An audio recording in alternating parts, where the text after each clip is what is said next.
നടത്തിയ അനിശ്ചിതകാല സമരത്തിൽ പൂർണ്ണകാലം ഉണ്ടായിരുന്നു അപ്പേട്ടന് ഒറ്റ ദിവസമാണ് ഒഴിഞ്ഞു നിൽക്കുക. പെൻഷൻ വാങ്ങാൻ വരുമ്പോൾ പെൻഷൻ വാങ്ങി വന്നാൽ ഓരോ മാസവും ദിവാകരത്തിൽ 1000 രൂപ എന്നെ ഏൽപ്പിക്കുക അദ്ദേഹം റെസീറ്റ് കൊടുക്കും. അവരെയൊക്കെ ഞാൻ സ്മരിക്കുന്നു. ഞാൻ ദീർഘമായി പറയുന്നില്ല. ഞാൻ ഓരോ കടക്കാരെയും ശ്രദ്ധിക്കുക, ഓരോ ഓട്ടോറിക്ഷ ഡ്രൈവറെയും ശ്രദ്ധിച്ചു, എല്ലാ കച്ചവടക്കാരെയും ശ്രദ്ധിച്ചു. നിങ്ങൾ എന്താണ് വിചാരിക്കുന്നത്? നിങ്ങൾക്ക് ഓരോ കച്ചവടക്കാരുടെ കുടുംബത്തിനും വേണ്ടിയാണ് ഈ സമരം.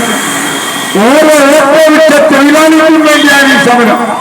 ബസ് കാത്തു നിൽക്കുന്ന ഓരോ വ്യക്തിക്കും വേണ്ടിയാണ് ഈ സമരം. ഓരോ സാധാരണ തൊഴിലാളിക്കും വേണ്ടിയാണ്. നിങ്ങളുടെ കുടുംബത്തെക്കുറിച്ച്, നിങ്ങളുടെ മക്കളെക്കുറിച്ച്, അവരുടെ ഭാവിയെക്കുറിച്ച്, അവരുടെ ആശങ്കകളെക്കുറിച്ച്, അവരുടെ ആശകളെക്കുറിച്ച് പറയാൻ ഞങ്ങളല്ലാതെ മറ്റാരുമില്ല. ഞാൻ ഇന്ന് എനിക്ക് കാഞ്ഞങ്ങാട് പ്രസംഗിച്ചുകൊണ്ടിരിക്കുമ്പോൾ ഒരു സംഭവം കാണാനായി. നിങ്ങളോട് പറയട്ടെ, NGO യൂണിയൻ എന്ന് പറയുന്ന ഒരു കമ്മ്യൂണിസ്റ്റ് സംഘടനയുണ്ട്, CPM സംഘടന. അത് ഉദ്യോഗസ്ഥന്മാരുടെ സംഘടനയാണ്. അവരുടെ ഒരു ബോർഡ് കണ്ട് ഞാൻ ഞെട്ടിപ്പോയി. അതിൽ 10ാം ക്ലാസ് വരെയെങ്കിലും വിദ്യാഭ്യാസമുള്ള കുറച്ച് ആളുകളുണ്ട്, അതിനേക്കാൾ വലിയ ആളുകളുണ്ട്.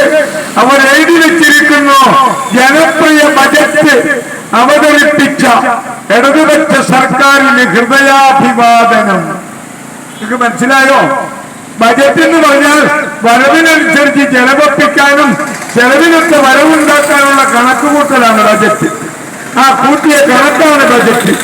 എന്നാൽ ആ ബജറ്റ് ജനപ്രിയ ബജറ്റല്ല, ജനവിരുദ്ധ ബജറ്റാണ്.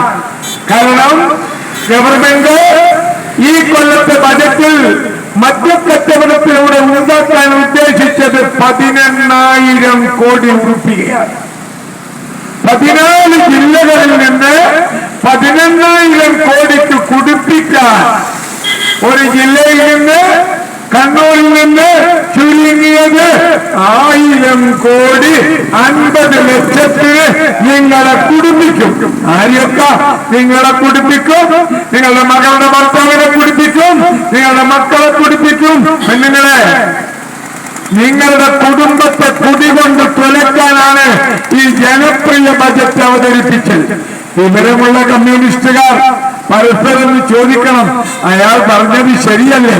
ധൈര്യമുള്ള കമ്മ്യൂണിസ്റ്റുകാർ ഈ നാട്ടിൽ വെച്ച് പറയണം, ഞങ്ങൾ മദ്യം വിറ്റ് 11,000 കോടി ഉണ്ടാക്കുന്നത് ഈ ഇരിട്ടിയിലെ അരിക്കലും കുറുമ്പനും പാത്തുമ്മയ്ക്കും പെണ്ണൂട്ടിക്കും ജോസഫൈനും വേണ്ടി ആണെന്ന് പറയണം. സ്നേഹിതന്മാർ, നിങ്ങളുടെ വികസന മുന്നേറ്റ ജാഥയിൽ ഗോവിന്ദൻ മാസ്റ്റർ പറഞ്ഞില്ലല്ലോ, വികസനത്തിന്റെ കണക്ക് അദ്ദേഹം നിരത്തുമ്പോൾ 29 ബാർ ഉണ്ടായിരുന്ന കേരളത്തിൽ ഞങ്ങൾ 945 ബാർ തുറന്നു എന്ന് അദ്ദേഹം പറഞ്ഞു. അദ്ദേഹത്തിന്റെ ഒരു വാദം ഇന്നലെ കണ്ടു, കുടിക്കുന്നവർ പാർട്ടിയിൽ ഉണ്ടാവില്ല, MV ഗോവിന്ദൻ. സന്തോഷം. പിന്നെ നിങ്ങൾ ഈ മദ്യം